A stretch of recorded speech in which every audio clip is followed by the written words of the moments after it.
This is Brett Kehler. He is a Christian pop artist. I've always loved Christian music. I don't know, I don't see myself being an artist because I don't really have a singing voice. What made you decide to be a pop Christian artist? Yeah, you know, everybody has humble beginnings, right? Like once I first started out, it was... And another question I want to kind of pop to you, no pun intended. With the Christian pop music, is it money driven? When we view success as like materialism and money, then you're kind of doing it for the wrong reason. Yeah, like thinking that we're immune to sin, right? Switching over to a different topic here.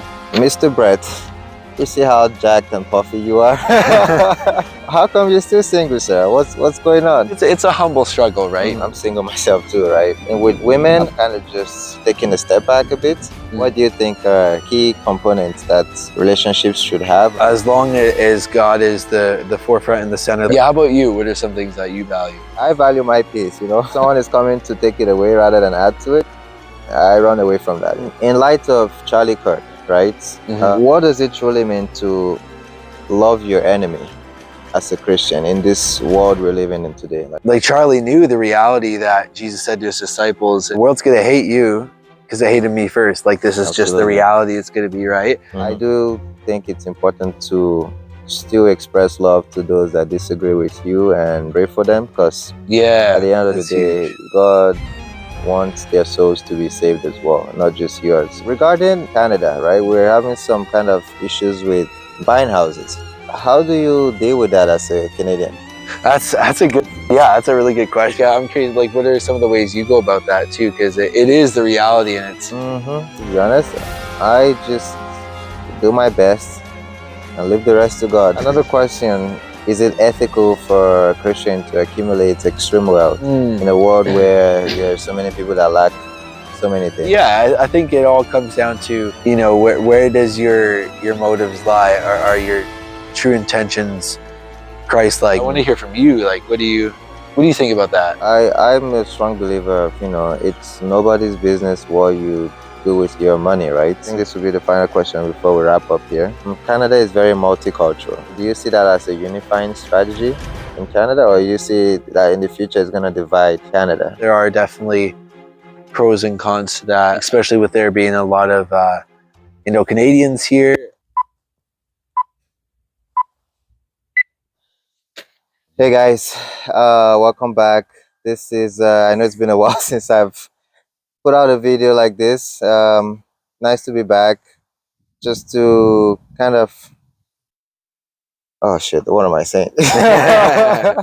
All right, you already know me. This is Brett Kehler. He is a pop artist. Should I say upcoming or out there? He's out there, you know. Whatever you want, Christian pop artist.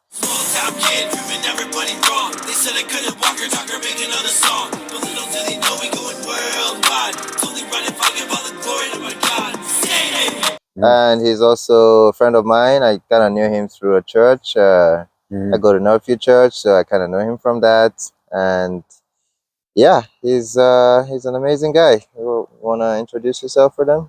Yeah, I'm Brett. I make Christian pop, hip hop. I go by Killa Kehla on all the platforms, Spotify, Apple.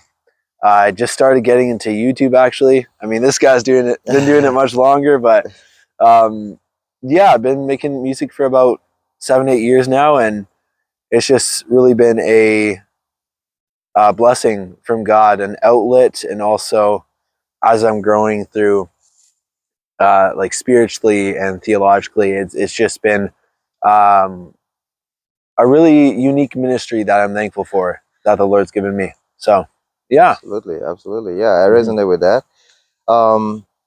So guys, we are gonna be talking about a bunch of stuff like relationships, dating, finances, a little bit of politics, and Christian pop music as well, which is something that you know, it's kind of up and coming out there now. I listen to some pop music as well, like that's Christian pop music. And yeah, it's actually trending now, I guess, right? I noticed a lot of people are kind of catching on to it and enjoying it. So We'll ask Brett here, like, what made you decide to be a pop Christian artist? Yeah, so it was I was in 10th grade. This is about 7, 8 years ago, and a couple of my friends, shout out to Darius, Carson, and Jake. Darius and Carson still make music, but um, I saw them kind of start out year before me, and they're like, "Hey, like we noticed that you have some musical abilities. How about you know, try this?" And I was like, kind of hesitant at first, and everybody has humble beginnings, right? Like once I Absolutely. first started out, it was the whole garage band like beat pad app thing on the iPhone. So yeah, I ended up starting out, and back then obviously you're growing spiritually, but also um, your maturity levels are much different at that Mm-hmm. age, right? So I didn't understand why people hated or criticized me at first, Mm-hmm. but yeah, stuck with it. And I realized through actually school, I went to Summit Pacific College, and my first few years, there was a lot of education on recording and mixing in the Mm-hmm. studio and the live setting.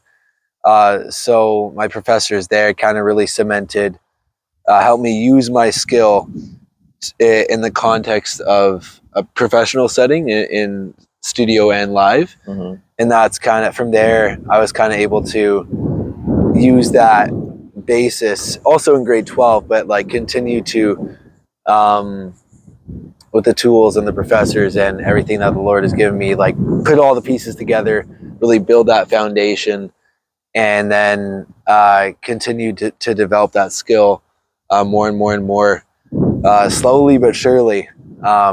But growing up in a musical family, I think that really kind of sparked that interest, and like God used those friends in high school to kind of, um, I guess, affirm or like revalidate that they saw that in me, Mm-hmm. even though I didn't uh, for a moment. But yeah, I've seen how far the Lord has taken me through, prayer and preparation, kind of that intersection Mm-hmm. of working really hard, but also uh, praying to the Lord, like, "Hey, use me. I don't want this to be about me. I want you to be the center of it every day." Mm-hmm. And there will be days when, it's tough. It's Mm-hmm. really tough. You're not getting the results you want, or, um, yeah, there's a bunch of things that I could get into, but Mm-hmm. uh, yeah, I've just, through how far the Lord has brought me through that prayer and preparation, uh, colliding in a good way, of course, I've really realized and been thankful for the ministry that He's given me, and I love doing it. So, Absolutely. Okay, that's good. mm, Um, well, for me, I would say I've always loved Christian music. Even till now, I still listen to them. I play them over and over again. Um, I don't know. I don't see myself being an artist because I don't really have a singing voice, but I have a listening ear, and I do enjoy kind of just enjoying taking in like the scripture, the words from the Bible, kind of mixing that up into like melody and just rejoicing and worshiping the Lord, right? So mhm. that's kind of how that's how I enjoy Christian music, So I respect people that have that talent of creating words, and well, not creating words, but using words to just make music to worship the Lord, right? And Mhm. it's really fascinating because I don't know how it. I don't know how. What are the steps like?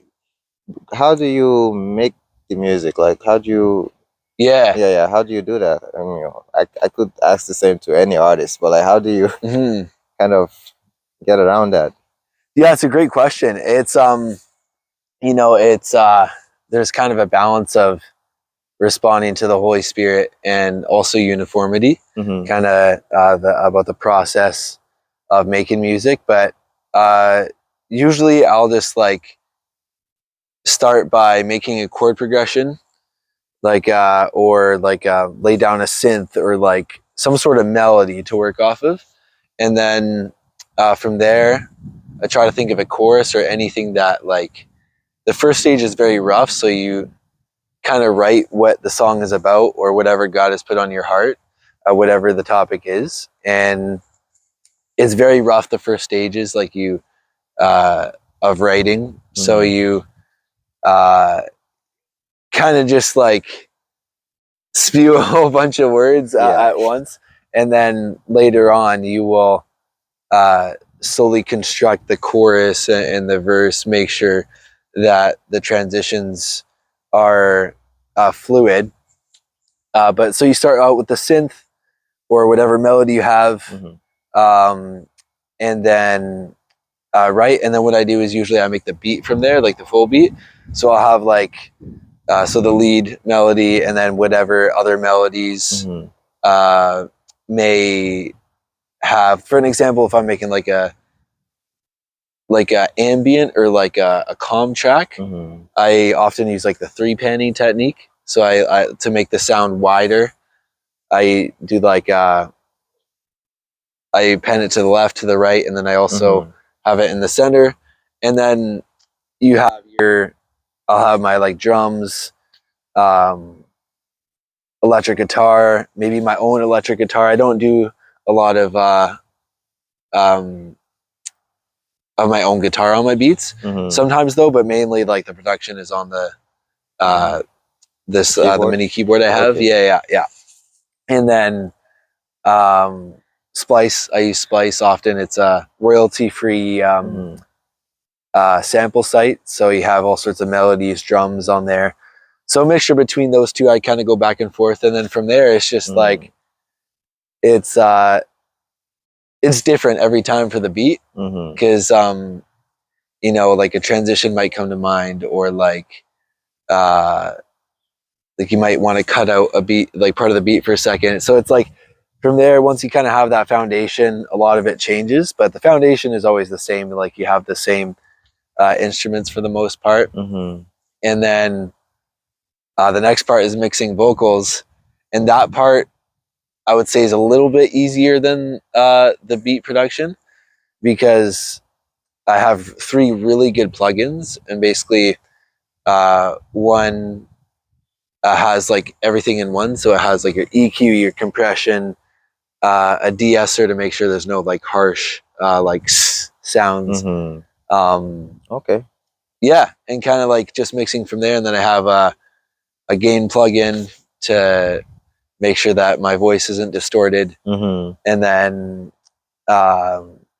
an over-the-top compressor to make sure that my vocals are not hidden in the mix, so they're kind of like on top, but you can still hear like every part of the beat well. So it's a process, but yeah, no, that's a lot. Like to be honest, you were speaking Chinese to me for most of it, but to someone that's like making music, right? I'm sure they understand what you're saying, and you know, to those that want to start this journey that you've started, you know, I'm sure it would definitely help them, right? So, what I don't know if you plugged in your YouTube yet? What is it, Killa? Yeah, Killa Kehla. Yeah, so basically spell that Killer. Yeah, so it's like Killa space Kehla. Yeah.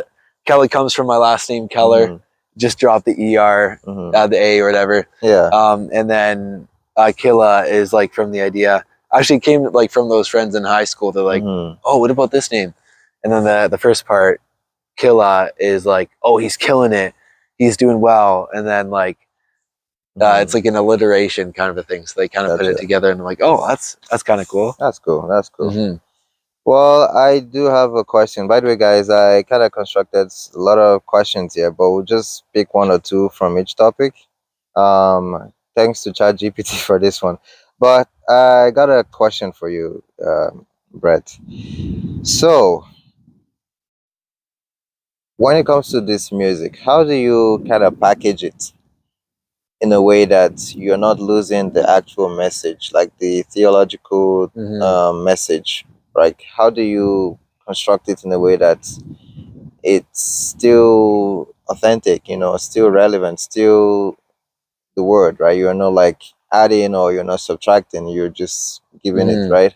How do you kind of maintain that message? How do you reduce that risk, that theological risk of basically simplifying complex doctrines and just making it so palatable, right? How do you do that?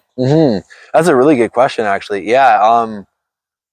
When I'm making a song, especially if it's solely centered on a verse, or if there's like, through my story, a chapter in the Bible that I'm talking about, what I do is kind of like treat it like a sermon. I make sure I read the passage first, like the full context. I'm not just like cherry picking the one or two verses. Um, yeah, even if I know it, like I'll still read the full chapter, and then just for extra measure, like one or two commentaries I'll read just to make sure I know the context of it. Because yeah, absolutely, like you said, it's so easy to add or subtract from the word, or like, in other words, eisegete it, meaning like reading our own ideas into the Bible, and that's, yeah, exactly what you said, very dangerous. And yeah, in Deuteronomy there's a place where it says, I forgot what chapter, but like, yeah, across the whole word, we are commanded not to, yeah, add nor subtract from it, because it's the sacred word of God, right? So yeah, kind of just like treating it like a sermon in a way, like from the theological standpoint, making sure that I'm not interpreting the scripture the wrong way, or adding my own ideas to it. And then yeah, just from the message standpoint, honestly, just praying before each song. But there have been times where I've said like a quick prayer, and I'm like, wait, that might not be the best thing. I want it to be authentic. I want the Holy Spirit, I want God to lead you. Yeah, to lead me, exactly. And through that, again, like the balance of prayer and preparation, right? Like hard work, okay, that like faith and works, right? Like, okay, we gotta work hard for the opportunities that God has given us. We gotta like, yeah, prepare how He has led us to put in the effort in the ministry that He's given us, but also prayer aspect, which is faith. We want that to be done authentically. So I've learned, hey, okay, like even if you're just, nothing's coming to you, like just sit still for like 5-10 minutes or whatever before you make a song. Really ask God for His presence to overshadow you, to be in His presence, and whatever you got to do. Sometimes it's a little different. Sometimes I'm like reading a chapter from like Ephesians or something in the Bible, to like really center my mind on all things that have to do with Christ, all Christ-like things. Sometimes it's also, yeah, like praying even the same prayer over and over, like, God, use me. I want none of this be about me. I want it to all be about you. But yeah, sometimes that part looks different, but yeah, just generally like the balance of faith and works, working really hard at the ministry that God has given to me, but also being very intentional about prayer, because that is a huge aspect of our relationship with Him as well. Absolutely. Okay, well, thanks for sharing that. And another question I want to kind of pop to you, no pun intended, is when it comes to music, right? Being an artist, they tend to like artists that sing, yeah, secular music, right? It's mostly commercialized, right? It's money driven, right? With the Christian pop music, is it money driven? Like, not for you specifically, this question for like in general. Have you noticed it being commercially driven, or is it mostly still centered in Jesus Christ and the message? That's definitely a yeah, that's a great question. I've definitely noticed a bit of both. Like for an example, what I'll see in the if I ever see like in the contemporary Christian music industry, for those who may not know, it's like basically like worship music, they call it, or like music that we play in churches.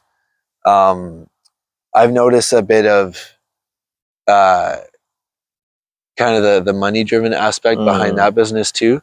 Like I've heard things about CCLI, like where we purchase songs for church, like having all the like for the technology, the backing tracks, all that stuff.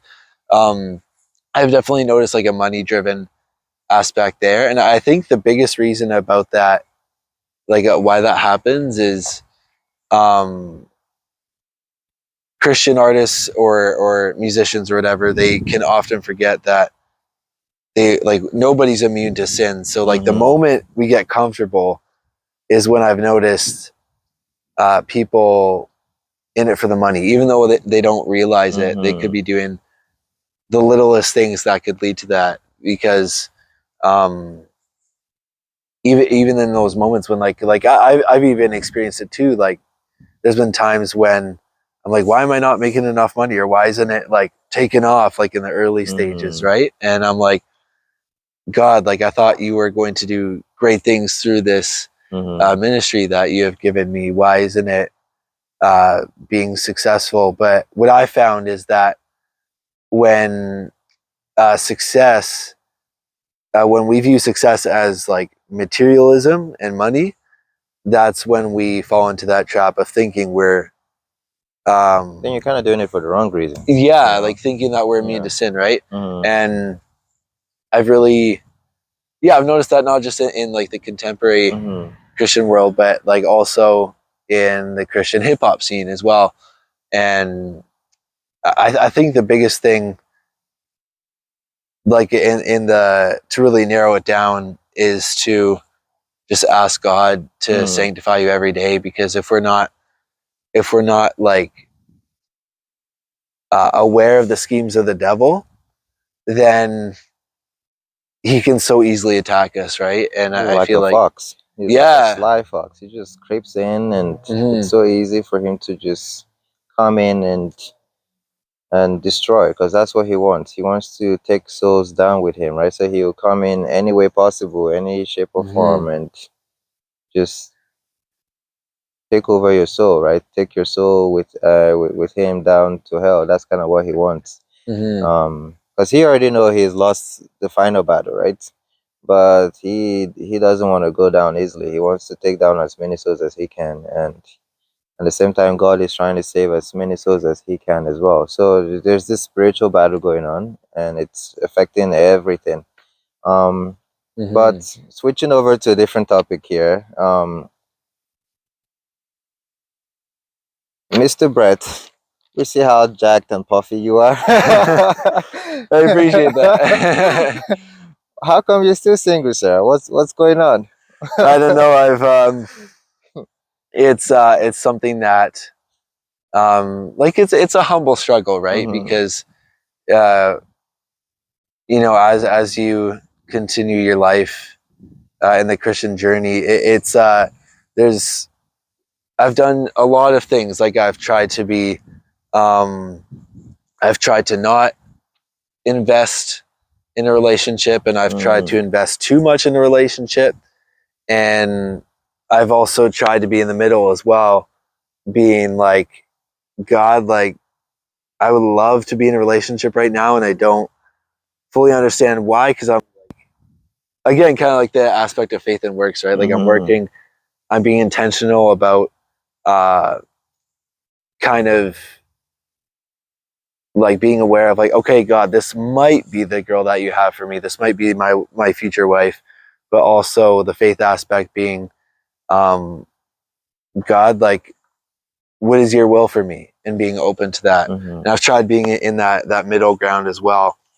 But as I've tried so many things, like even the bad things, like I've been on dating apps before, and I'm not saying that God can't use those, right? Yeah. But like it's about the intention, right? Like if you're on a dating app and you're falling into lust, it's probably not a good thing.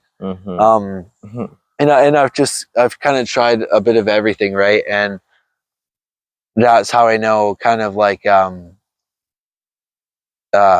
you're in a situation where you've tried everything and you have tried to pursue a woman, and you have God at the center, God at the forefront, and it doesn't work out. That's I've kind of like grown to understand that God is doing something, and it's okay if you don't know. And I actually like, I have no idea why, but in that moment, I have been led by Him to just, especially like now, like to when He's not giving an explicit sign, just use the life that He has given me to glorify Him. Because like there's a temptation, and I've fallen into it, right, where like we just want to lean back and let go and let God. And although there are good things to that, it's also really important to not just sit back and do anything, right? Like that's why I'm trying to continue to work on myself, my spiritual journey with God, my relationship with Him, but also my physical and mental well-being as well. Absolutely. Same. I mean, I'm single myself too, right? I kind of got out of a relationship maybe a few months ago, 3-4 months now. I think God works in mysterious ways, right? He does some things to sort of discipline or teach you, or just mold you in a way that you become more of a follower of Him, right? So I think in the aspect of relationships and dating, I'm at a stage and point where I'm kind of more focused on God now, and also focused on my career for now.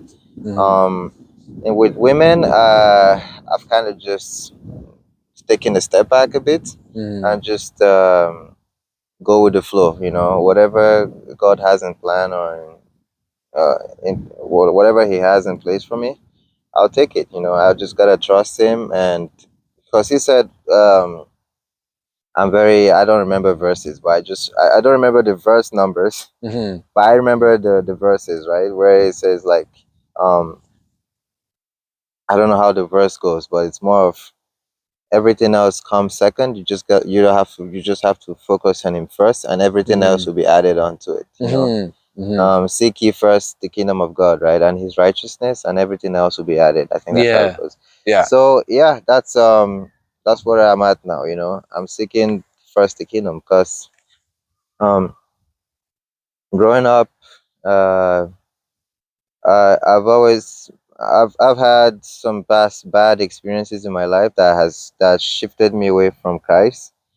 And coming into Canada with more modern, which was a more modern society compared to Nigeria, it's it was definitely life changing. I felt free to do anything, free to do whatever. And I definitely did whatever. And with doing that, I just felt so like unsatisfied. Because what the devil gives to you is short term happiness, right? What God gives to you is long term. So that's kind of what I experienced. I experienced that short term happiness, but still I felt empty and sad and just depressed inside. Just kind of felt like I was missing something key to my life. So when I started diving back into God, that's when my life changed for the better. And every step of the way I've learned through various experiences and whatever you want to call them, journeys of life I've gone through. I've learned a lot, and it kind of brought me more and more closer to God. So that's kind of why I believe, sometimes God puts some things in your life as a way to discipline you. Because you might ask for something, but God will give you something else to discipline you, so you get that something. Yeah, that's good. You know that's what I really mean? good. So that's kind of what I think, right? Because God doesn't work the way God's mind is different from the human mind. The way He works is different from how we expect Him to. So I just at the point where I trust Him, right? And I was just kind of scrolling one time on Instagram, right, and I came across this post, Instagram reel, and this guy was saying that, you know, a lot of people are on this journey, but they're in a car, and the driver, like the driver, they trust drivers in the car, but God is the driver of your life, and you don't trust him. Like you can't put your trust in him, but you rather trust that the driver in a bus or whatever is going to take you somewhere safely, but you don't think like that God that's very powerful, that knows everything, you don't think he has something good in stock for you. So why not just Mm. trust him? Why not just stay in that car that God is driving and just let him, take the wheel and Yeah. lead the way, So that's kind of where I'm at now. And yeah, but navigating relationships though. Um I'm assuming I don't really by the way, I don't really know Brett that much.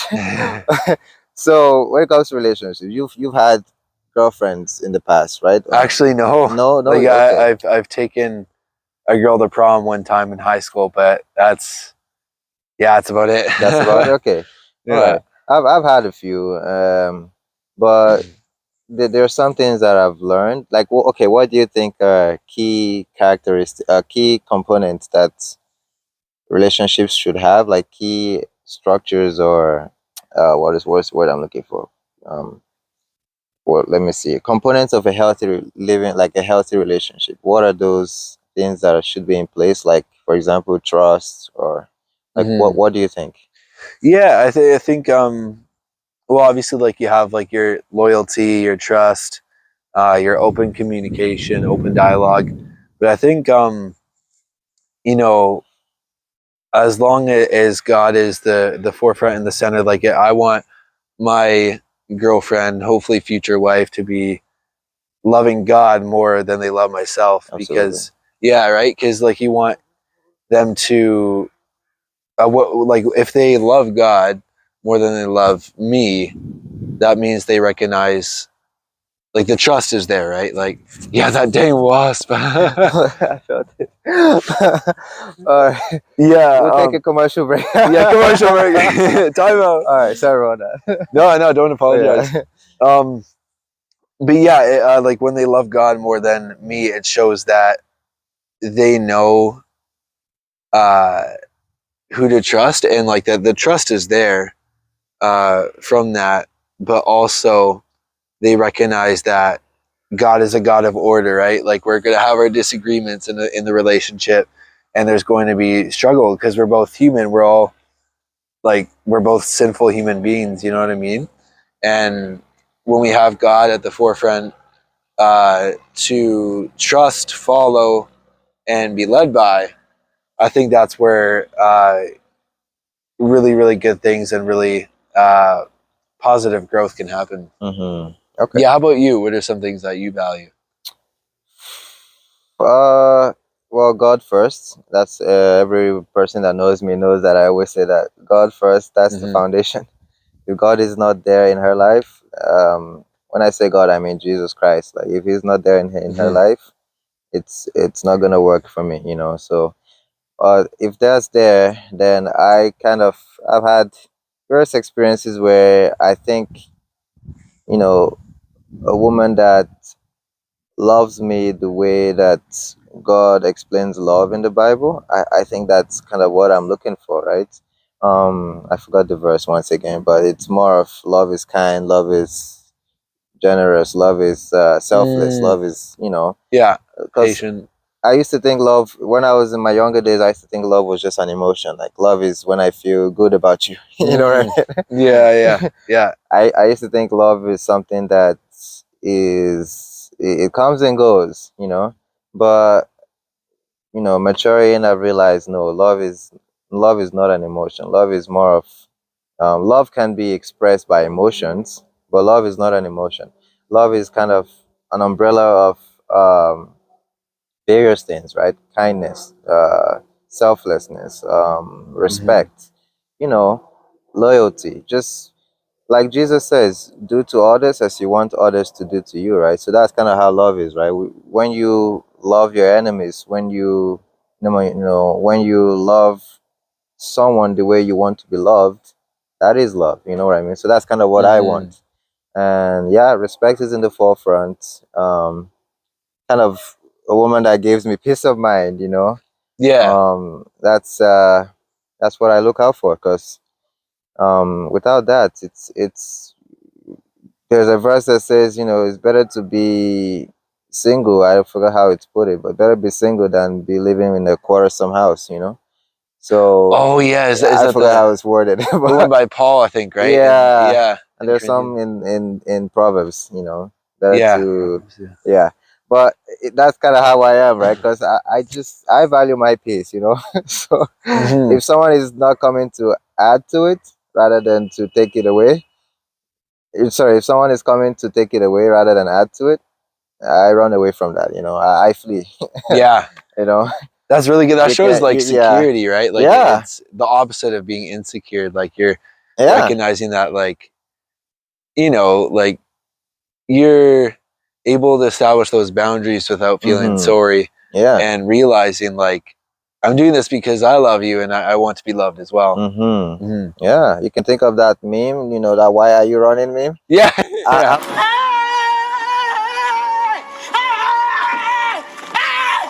Why are you running? Why are you running? I'm the girl that's running, and the girl is the guy asking, "Why are you running?" Yeah, you know why I'm running. But yeah, it's like that because I just can't tolerate someone that comes in and just gives me a headache because it's. I've had so much struggles out here in Canada, and I can't deal with more. Yeah. You're Yeah. going outside to face the battle, and you come back home to another battle. Like, it's too much war. Mm-hmm. Yeah. So I want to come back home to some peace and just love, real genuine love. But Mm-hmm. that's what's up. Let me see here.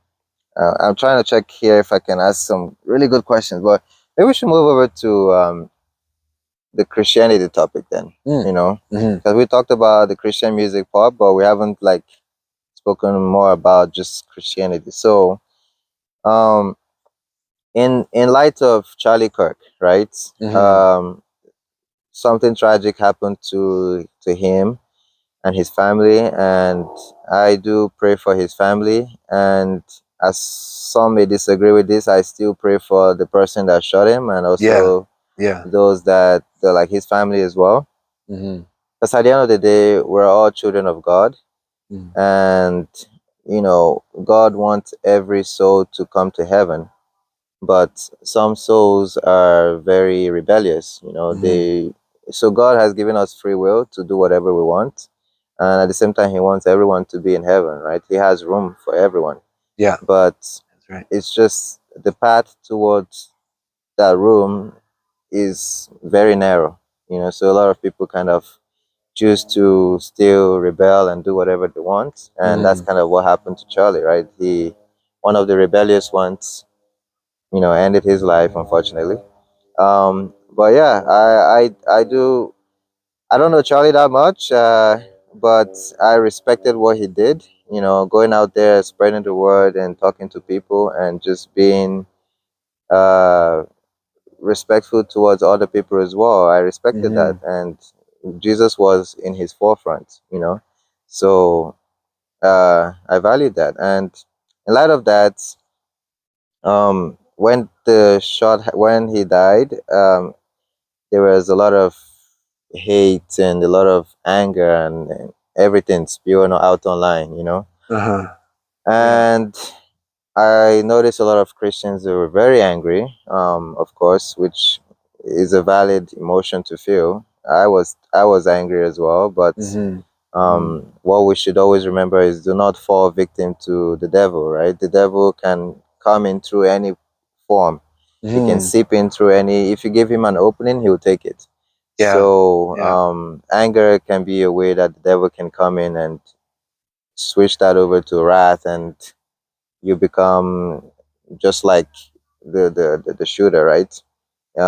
But I noticed some Christians were, very hateful towards the person that shot Charlie, right?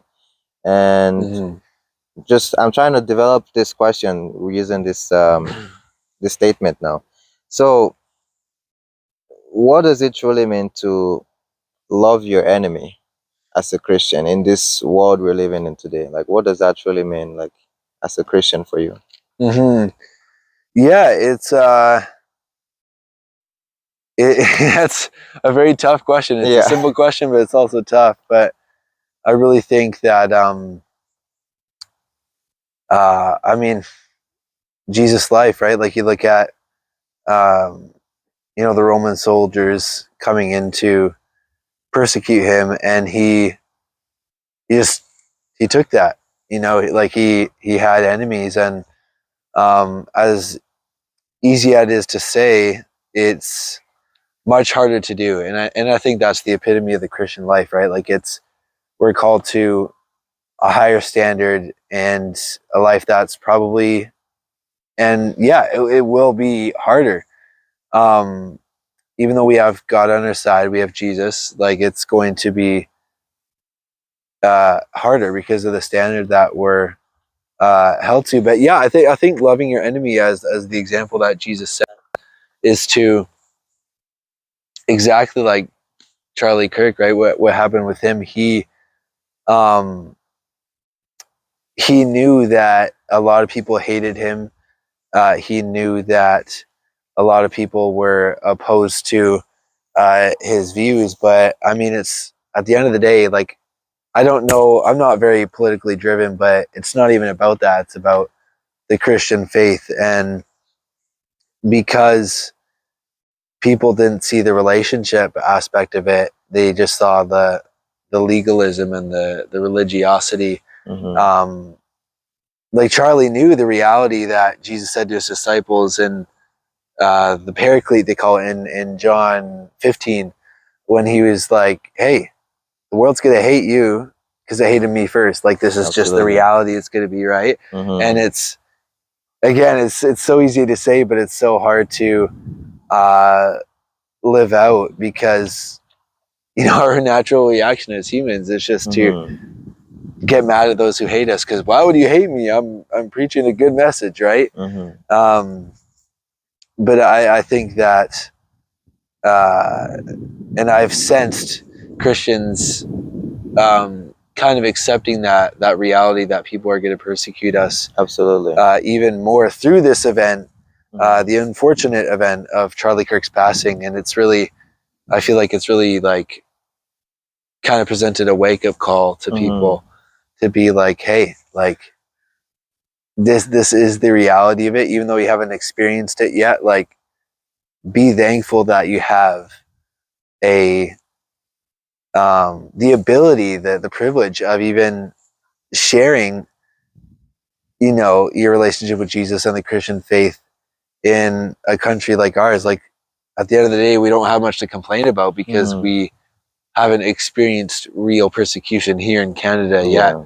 Um, and yeah, like there's the whole thing where uh, pastors in a local church, they don't really want to integrate politics into the church. But Mm-hmm. what I noticed Charlie doing is he used his context of the workplace and of politics to integrate church Mm-hmm. into the state, to bring the church, to bring Jesus into politics. Mm-hmm. And I found that kind of that reversal really inspiring. So yeah, I sense a kind of a wake up call. Obviously, Jesus said at first that we Mm-hmm. are to expect this through his disciples when he's talking to them. But Absolutely. yeah. I want to hear your thoughts. Like, what are your thoughts of the process of and the call to love our enemies? What are your Mm-hmm. thoughts about that? I Through think, yeah, that's the way it's supposed to be. That's what Jesus instructed us to do. He said, you'll be persecuted. You face a lot of judgments, and probably you'll be um unalived. Yeah, yeah, I know I what you hate I mean. hate using that word, Yeah, unalived. But yeah, uh-huh. because yeah, so it's expected. With Charlie, he expected it as well. It just was a matter of if or when in his case. more on the went side. But he still had that courage to go out there and spread the word.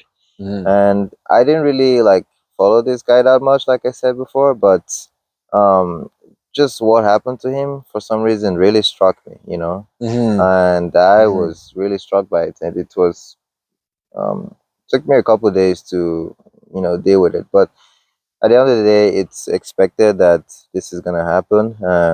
Jesus Christ was the first one to get martyred, and we've all seen, we've studied about this. We know that this is gonna be expected, not for every single Christian, of course, but you know it will happen to some. So for some of us, persecution might be in a lower level, not to the extreme of the shooting. But yeah, I do think it's important to still express love to those that disagree with you, and still love them and pray for them, because at the end of the that's day, huge. God wants their souls to be saved as well, not just yours. So it's just like that lost sheep. um God is happier when that one sheep comes back. When the shepherd finds that one sheep, he is much more happier. That's God. um Rather than they're like, what about the 99 you already have? Aren't you happy? It's like, no, I'm more happier that I have this one, that I found it, that has come back, like the prodigal son, right? So that's kind of who God is. And that's so the soul of, I think the shooter's name Tyler Robinson. I think so. God still wants his soul to be saved, but it's up to Tyler, right? And up to you as a person to allow to allow Jesus Christ into you. And but yeah, that's it on that one. And I also want to ask a question here. um as we're living in society, we have people with different opinions, different beliefs, and all. As a Christian, how do you navigate that? How do you kind of engage respectfully with people, that have different faith, and how do you like conversate with them? I mean, like jumping a bit forward, like after the conversation, I kind of like what you said about praying for your enemies, people who have different views or oppose you. Because at the end of the day, God, it kind of reminds me of that prayer in John 17, that like the last part of it, where Jesus prays to God and he says, like, hey, my will is I want all people to be saved, and I want, even though they may not make that decision, like that's what I want for them. And through that, it's extremely important to also pray for your enemies. But like in terms of navigating people with different views, I always try my best, even though I mess up, I fall short of this. Sometimes I always try to see both sides out, establish my side, their side, making sure that I'm understanding both sides of the equation, and being like, hey, I just really value open dialogue, because what's kind of my pet peeve is when like I see their side out, and then I explain why I think my side is right, and with evidence and with scripture. My pet peeve is when like people don't even want to have a conversation. Like the conversation is the biggest piece for me. Like at the end of the day, it doesn't really matter you know if we don't come to the same conclusion at the end of the conversation. But my biggest piece is that the conversation exists. You know what I mean? Like that's the part that I feel like is essential, because if there is no conversation, in my opinion, that shows from their side that they've been defeated, even though they don't want to acknowledge or be open to my side. But yeah, I think like the biggest thing out of uh, a respectful debate or a conversation, or whatever the context is just to have that conversation, and to be to be open-minded, but also to be confident in God and be decisive in what you do believe, not easily being persuaded, but also seeing the other side out is kind of the way I try to go about it. And yeah, obviously, like, I want God to be this at the center of it, it all. And there will be conversations, and I've had conversations when I'm like, man, like, how on earth and why are they like this? Like, why do they believe in this? But that's when, like, even in the moment, saying a quick prayer, like, God, sanctify me, work through me, give me patience. Absolutely, you know what I mean? yeah. Yeah. What are Pray some for of those qualities. yeah, You know, yeah. For me, I like to talk to people, right? And when I do engage with in conversations, I do it in a very respectful way, right? Um, like I just give them listening ear, you know, because a lot of times when people talk, they want someone to listen to them, right? Yeah. You know, they want to have a conversation. They don't want to feel like you're trying to just push something to them, you know. So once you give them a listening ear and you talk to them as well, you always want to make sure that you're not lying to them, you know, you're giving them the truth, the word, you know. And in those cases, you know, I just be very respectful. I listen. You know, I just tell them what it is, you know, in the most kindest and nicest way or whatever, right? But just trying to make that information digestible for them, you know. So, because at the end of the day, it's when you're talking to people, you're not like, you shouldn't be doing it in order to win the conversation. You should do it in order to just pass on the message, plant seeds, you know, and let those seeds grow with time, you know, because it takes time. You can't just plant something and expect it to grow that day, you know. It takes periods of time. So That's good. that's kind of how I engage in conversations, you know. And I don't do it to win I don't do it to win the conversation, or if it's an argument, I don't do it to win an argument. I just um yeah, I just tell them what it is, and I let them marinate, you know, let that information marinate in their head over time. And who knows, I just pray for them, and who knows, the spirit of God is very powerful, so he will do what he needs to do. So that's the way it goes for me. Yeah. Yeah. Yeah, I like what you said about kind of like that yeah, just that conversation piece. Like, obviously we're not, you know, like, our title isn't a pastor, but like having that pastoral heart to be like, hey, like, God has given me an opportunity to meet your needs or to be there for you. So, like, even though I don't agree with you, I still care about you. You know what I mean? Exactly. You know, just show them that you really like want to listen to them, right? That's it. Once people see that they want to you want to listen, they're more open to have that conversation with you. So that's the way it goes.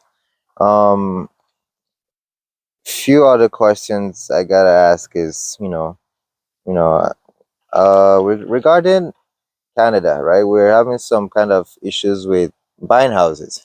A lot of young people are struggling with that, and you know, how do you deal with that as a Canadian? You know, like, what do you what do you have in mind in terms of like the future for yourself?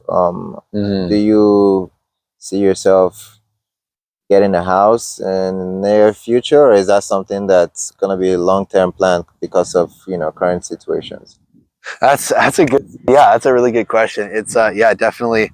Um, you know, like, a lot of my life is in mission, like, my church, my community group, my work. And every time I go up there, I notice that, like, it's right in front of me, like, the solution that, you know, kind of our higher ups have put out is that, like, oh, you want cheaper housing? Okay, we're gonna create more housing, and there's just so many more condos and Exactly. developments. But yeah, it's one thing when like, I've had a goal to move out soon, and yeah, just like talking to people I know, like seeing, is there anybody in my church who knows of any um cheaper yeah, living community. options? That's where community helps, right? Yeah, Having yeah. a and good, strong and community. like, I sought out kind of friends, and it took a while too, but one guy from my church church said that his brother-in-law has been looking for a roommate for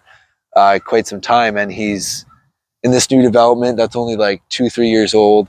He had the first option because he's related to the people, the developers of um, the apartments, and he basically said like, hey, to start out, I met with him to go look at the place, and he gave me an extremely affordable monthly rent option, no lease agreement, all that stuff. And I think that, I mean, for me personally, it looks different for everybody, but for me, to go about housing and, wanting to start my life out on my own, but not like kind of finding a balance of not rushing it, but also seeking opportunity. Like, I know I've said this a couple times, but like, prayer and preparation, right? Like realizing, okay, my work is in mission, my church, my community group, basically a lot of my life is in Mission City. So, God, show me ways of, if there are any options, like, are there any people that you want me to talk to about this? Are there any signs that you have out for me? God, help me to see if there are opportunities in around me, especially in Mission, for like cheaper living options, and kind of having that that faith, the balance of faith and works, being like, okay, God, I trust that you have an option out there, but I'm also going to seek areas where that option might be a possibility. And I think I'm a firm believer that God works through our choices, but I also try my best to trust in Him if He has any other option for me. But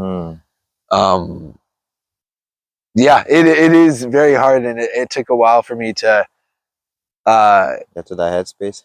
Get to that headspace, and also like realize that there are cheaper options out there, even though it may not seem like it, right? So that's true. Yeah, what are some of I'm curious, like, what are some of the ways you go about that too? Because it is the reality, and it's tough to navigate. Yeah. To be honest, it's almost right now. It almost seems like it's impossible to buy one, but nothing is impossible with God, right? So, I just do my best and leave the rest to God. That's the simplest way I can put it. It is what it is. Like, you just have to. What I do is, I work. I do my best to take care of those around me that need help. And it's not. I'm not like financially stable right now, but it's just been a work in progress right now as well, right? So I'm trying to develop those finances, and when I do develop the finances, I'll definitely get a house and start a family with it, and just that's the goal. Because right now it's very expensive, of course. Yeah. And hopefully in the next coming years it will drop a little bit. I don't know. It's not gonna be like a significant drop, I don't think, but it will be at least somewhat like a little bit of a drop, and we'll just work with that. There's always gonna be a little, like, if you look hard enough, you'll find at least there's gonna be a, a cheaper house out there, or a condo or whatever you're looking for. So yeah, that's it. I just hope for the best, honestly. I don't know exactly when I'm gonna buy a house. Yeah, me neither. At this point, I really don't know. But I have a goal set, in the next 5 years, hopefully. But yeah, that's what's up. Yeah, I like what you said about, like, you really exemplified and you're living it out, right? Of being like, okay, I know this is the reality, but I still have my work. I'm just gonna worry about, what I can control in the moment right now. Yeah. And that, like, I see that kind of like how you're content and knowing that, like, what God is doing right now. And that kind of reminds me of what Paul says in Philippians 4:13, like when he says, I can do all things through Christ who strengthens me. And that, like, a lot of people, like, I've been into the trap. I've fallen into the trap too of feeling like, oh, that means like I can pray for a Ferrari and it'll be given to me. But the context of that passage is actually like contentment. Like, I realize that I've done all I can do. I realize that I'm going to continue to do that, right? But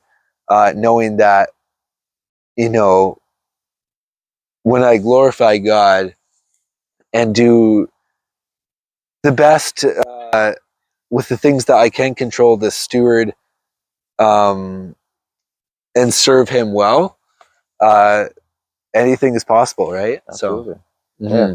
No, that's true.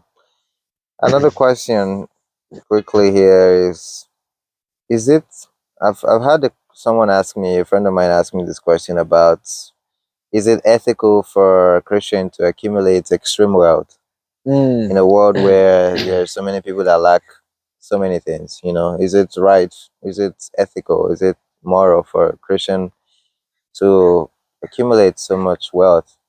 Because a friend of mine sent me a video of Gordon Ramsay saying that the properties that he has, I think 16 properties or whatever. He says it's owned by God. It's not his. And they were kind of criticizing him for having that much houses. So well, I understood what he said. When he meant by when he said it's owned by God. But before I explain that, what do you think? Yeah, it's one of those things that like I do have I do have an opinion on, but it's one of those things where I continue to seek conversation to be like, okay, like I value that conversation, but I also understand that it's not just like a one sentence answer thing, right? So, but like where I kind of see that is like, there's two sides, right? Like you see people, you see like pastors like Kenneth Copeland is one that comes to mind, right? Like he has spoken the word of God before, and who knows his heart? I don't know everything about him, but I have seen and heard and really dope, like what's the word that I'm looking for? Gone deeper in research extensively, being like, okay, I want to understand the situation that of the scandal that's happened, and I through that I realized that him alongside many other pastors have, for an example, either used the church's money for their personal benefit, like with private jets or with going on a vacation or whatever, right? And I feel like, yeah, I feel like it's kind of the aspect of knowing that you're not immune to sin, and that's why like accountability is so important, right? Because so often, especially like in a mega church like that, or like you look at, what's the name of Joel Osteen's church? Is it Living Waters or something like that? I do not know, unfortunately. Oh, okay. Yeah. But anyways, yeah, like when a pastor, especially in a mega church like that, has no leadership team or board of elders to kind of have them keep him accountable, then obviously you have God, but like when there is no human higher accountability in the church, that's where the pastor can fall so often, right? So I feel like, you know, we're supposed to have an accountability system in front of us, but like obviously God allows that to happen. So I think it's like kind of long, like in a short term, like having God lead us, but also seeking that accountability, like that balance of realizing, okay, God has placed people who can hold me accountable in my life, and seeking that to ensure that there is no excuse to, steward or use money in a bad way, right? It's kind of like that whole aspect that Paul brings up often I think it's in Ephesians as well, the like being like holy and blameless before God, not in a legalistic way, but really setting yourself up with the things you can control through accountability in order to make sure that God is the center of everything, to really steward that well. But I believe that it's also possible to, through that accountability, I feel like it's also possible to uh, steward it well, like having a lot of money well, either whether that's through tithing through the church first, and then like giving to charity or whatever, helping that friend in need. I feel like it is definitely possible to as somebody who's wealthy, for them to steward their finances well for the Lord. But I think it all comes down to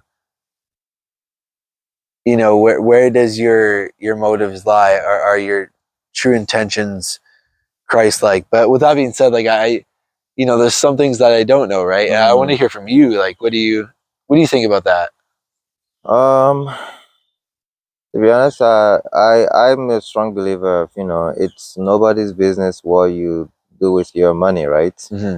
But if you are a pastor, or if you're a regular person, let's say if you're a pastor holding 16 properties or 16 houses, you own them, and your congregation is suffering, and you're a regular person, you own 16 properties, I think the pastor will be judged differently than the regular person, and as Christians, we're called to be an example, right? So, like, let me use Gordon Ramsay for example.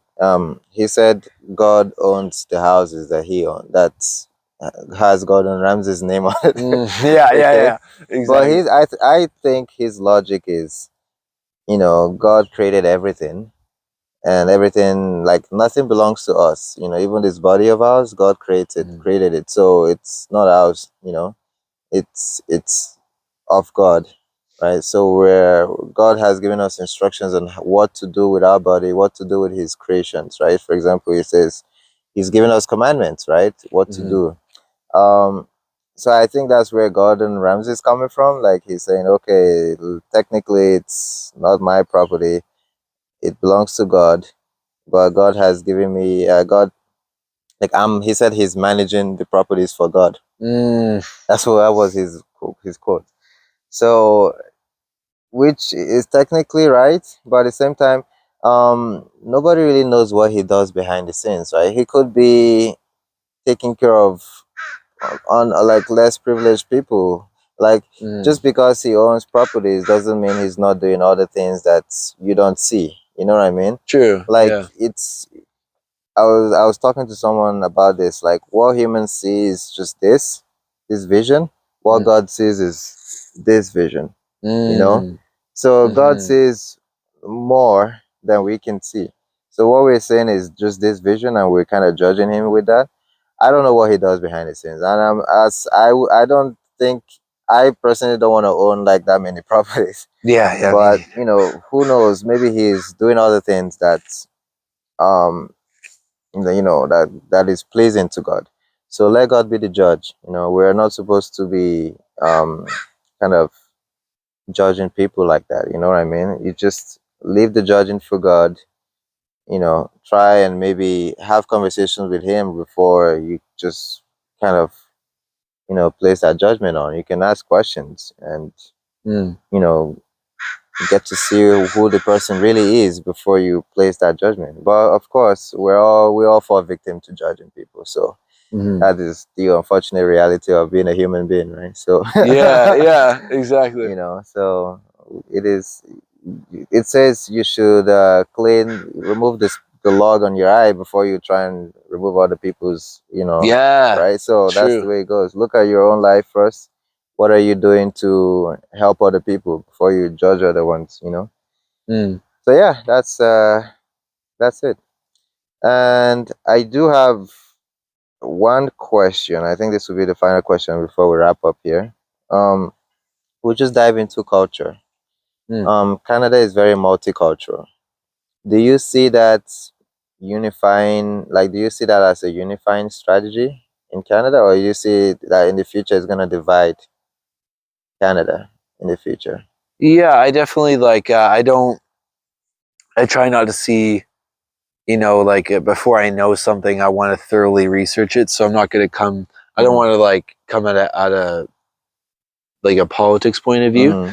But yeah, like I think through, especially like a Christian lens, there are definitely pros and cons to that. I feel like, especially with there being a lot of Canadians here, I've definitely, now that I realize like that we're talking about this, I could definitely be like, I respect them, and I've had good conversations with them, but I think from the Christian point of view, we have such a cool opportunity to get to know them even further, understand the religion, whether if it's Sikhism or Hinduism or um, whatever they practice, right? And I feel like that's an incredible opportunity to build that relationship, which can build that trust, to be able to understand their culture, to not just as a means of spreading the gospel easier and like sharing the love of Jesus, sharing the gospel thoroughly. But even though that is the end goal, that's the goal that we are called to make disciples of all nations. To really value them as well. Like I feel like that relationship has to happen first, and then like that is the gateway. That God uses that as the gateway to provide the opportunity to plant that seed and to show them where salvation comes from, where eternal life is found in. But I also feel like there, I have definitely seen situations of, for an example, more so in the States than here, but like foreigners, other people, immigrants coming into the country, but like the American citizens aren't being Receptive to it. yeah. But I definitely I tried to kind of just like narrow, like remove politics from the picture, because that's where a lot of division, division, controversy can spark. And like I don't shy away from controversy, but I want the truth of the Word of God to be first and foremost. And yeah, I think we have an incredible opportunity to get to know the person first, and then their culture, what they believe in. Absolutely. And then kind of build that trust to be able to show them the love of Christ. Absolutely. And then go from there, right? Yeah. What are some of the ways that you would go about that? Well, I'll add to what you said. I liked what you said, where it can be an opportunity, like when there's multiculturalism, it can be an opportunity to kind of evangelize. So it's also with culture. It's I've learned from so many different kind of cultures, right? Because I like to listen and talk to people and learn about their culture, right? And it can be a double-edged sword, I think, where like it's good to bring in different cultures, the food, the festivals and all. It's nice to experience all that. But at the same time, it can be a dividing factor where it could lead to like certain people with like extreme views, right? They can come in and just try and take over an existing culture with theirs. Like they kind of want to just consume, if that makes sense, right? They come with that mindset, right? I'm a firm believer of, if you're coming into a country, you should respect what that country has. You know what I mean? Like not just come and take over, just come and what's the word?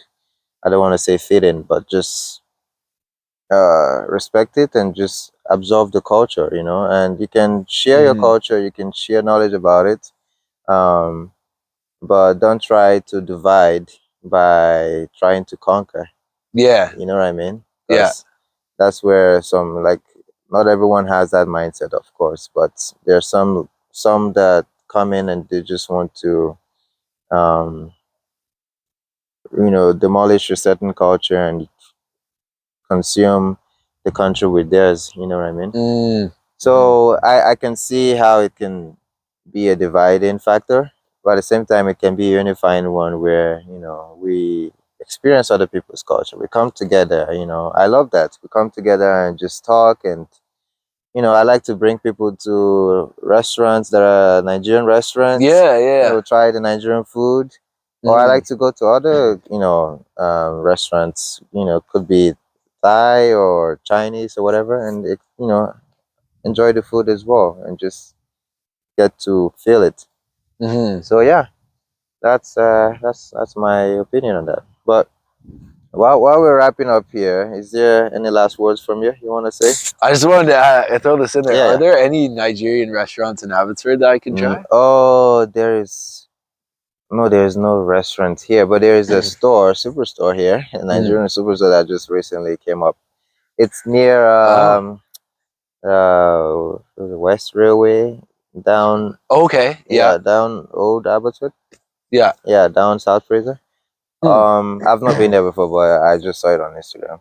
But if you want to go to a Nigerian restaurant, there's a few of them that I go to in Surrey. There's one actually, not few of them. There's just one. I've tried another one, but I didn't really like it. But yeah, there's one popular Nigerian restaurant called Alibi African Cuisine. Okay, interesting. Yeah. So in Surrey, now, Surrey Delta area. So yeah, that's the only one that I go to at this point. Yeah, if there's a better one in Abbotsford, I'm waiting for that one to come up. Yeah. So yeah, otherwise I'll stick with Surrey and Alibi. Nice. But yeah, any last words for for this video? Yeah, just I really enjoyed this conversation. Yeah, it's I've been seeking opportunities like this. I know you have as well, but I really value the ability to have true, authentic conversation. But as we put God first in our day-to-day lives, like, we have the opportunity for other people to see that through the internet, right? So yeah, I just want to thank you for inviting me, man. Yeah, no worries. This is awesome. Yeah, thank you for coming. I appreciate it, because I always wanted to do something like this, and I just enjoy having deep conversations, not just surface level stuff, And yeah, it was definitely a great conversation that we had today, and appreciate it. It's the Brett. 100%, man. Yeah, thanks. Let's do this again, man. Yeah, for sure. That's it. All right, guys. Thanks for watching to the end if you did. Hopefully I'll be able to post another one in the near future, but thanks for watching. I will see you guys in the next one. Well, before you guys leave, please like, subscribe, comment, and just talk about what you learned today, or have some respectful conversations in the comment section. And all right, peace out. Oh, I hope this thing didn't stop recording. Yeah, right. That's like my biggest fear at the end. All right, it didn't stop.